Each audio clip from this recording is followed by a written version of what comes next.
Gaming Bolt presents the 15 best samurai and ninja games that you need to play. There's not a single person in the world who doesn't love samurais and ninjas. There's something about these super skilled warriors that makes people flock to anything even slightly related to them in droves.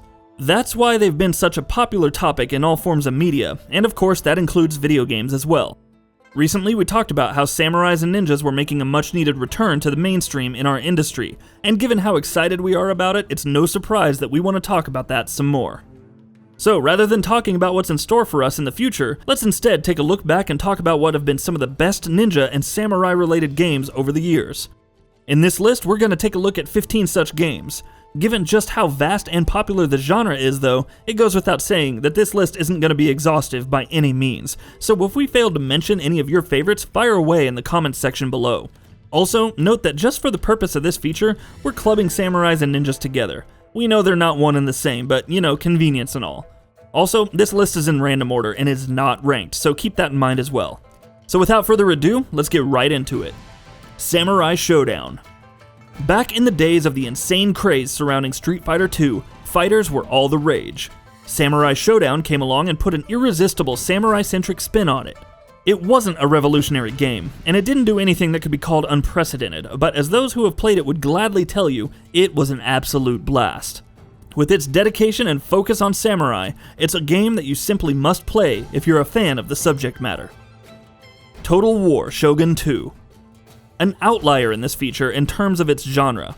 While most other games on this list are action titles or character action games, Total War Shogun 2 is a strategy game. Make no mistake though, in terms of absolute quality, Shogun 2 is far from being an outlier. In fact, I'd even say it's one of the very best games in this entire feature. Hell, it's also probably the best Total War game ever made, and if you've played any or even one of the other games in the series, you know that that's high praise indeed. SHINOBI. SHINOBI was originally an arcade game back when it was first launched in 1987 and was later ported over to Sega's Master System, and both versions of the game were absolute gems. Using weapons, and that included shurikens, much to the delight of everyone who played it, magical ninjutsu attacks, melee combat, and even guns was an absolute blast in SHINOBI. Samurai Warriors. Originally released as a sister series to the uber-popular Dynasty Warriors, it would be fair to say that many even consider Samurai Warriors to be a better game than the series that technically spawned it. Though it features the same brand of large-scale, over-the-top action as Dynasty Warriors, Samurai Warriors mixed things up and made them even more interesting with its added RPG elements. The game wasn't without its flaws, but it was still an extremely enjoyable experience all said and done. Genji, Dawn of the Samurai. Genji, Dawn of the Samurai isn't a game that is without its flaws. For one, it's way too short. While its fixed camera angles can also present some annoying problems every now and again. But it's still a very enjoyable experience for the short while that it lasts, and it captures the ebb and flow of ninja-like combat very well. With stylish combat, some excellent boss fights, and responsive controls to back it all up. Genji may not be the most revolutionary or influential game on this list, but it certainly deserves its place here. Way of the Samurai.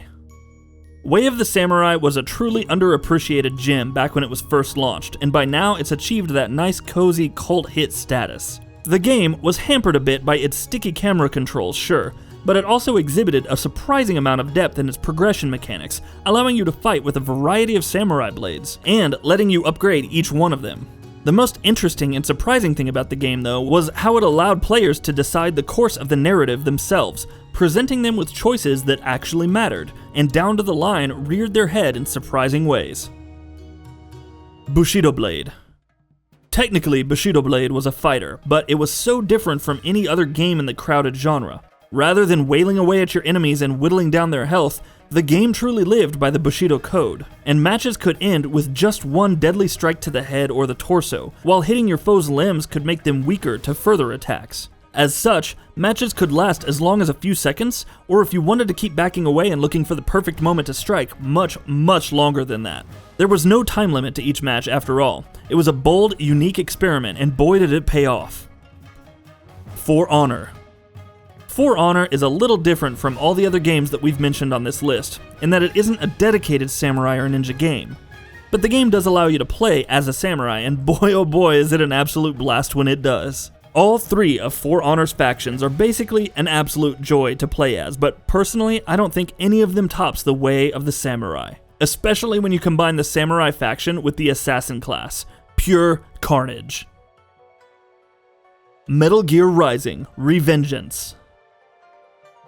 No, Raiden is not technically a ninja in the truest sense of the word, but he's still a ninja. Better yet, he's a cyborg ninja, which only makes him cooler. Developed by Platinum Games, there was never any doubt that Metal Gear Rising: Revengeance would be an absolutely stunning character action game, and to no one's surprise, that's exactly what it turned out to be, and then some. It had the same bombastic, stylish combat that you'd expect to see in Platinum Games, but better yet, it captured Raiden's abilities as a superpowered badass cyborg ninja just so perfectly. We need a sequel for this. Hey, one can always hope, right? ONIMUSHA: WARLORDS. What can we say about ONIMUSHA that hasn't already been said a million times? Back even before the likes of Devil May Cry and the reborn Ninja Gaiden were a thing, ONIMUSHA came along and took the industry by storm with its mind-blowing, scintillating character action gameplay. With combat and visuals that were both at the time downright revolutionary in terms of quality and design, ONIMUSHA quickly took its place as one of the greatest ninja games of all time. Seriously, Capcom, please bring back this gem of a series. Mark of the Ninja. We've raved about the qualities of Mark of the Ninja a great deal here at Gaming Bolt, but really it's the kind of game that just cannot be praised enough. Though one might think it would be somewhat limited in terms of depth and quality due to its side-scrolling nature, it absolutely isn't. This is a near-perfect stealth experience with amazing mechanics, action that feels precise, tense stealth, and one of the best visual palettes we've ever seen in a game. Ninja Gaiden 2004.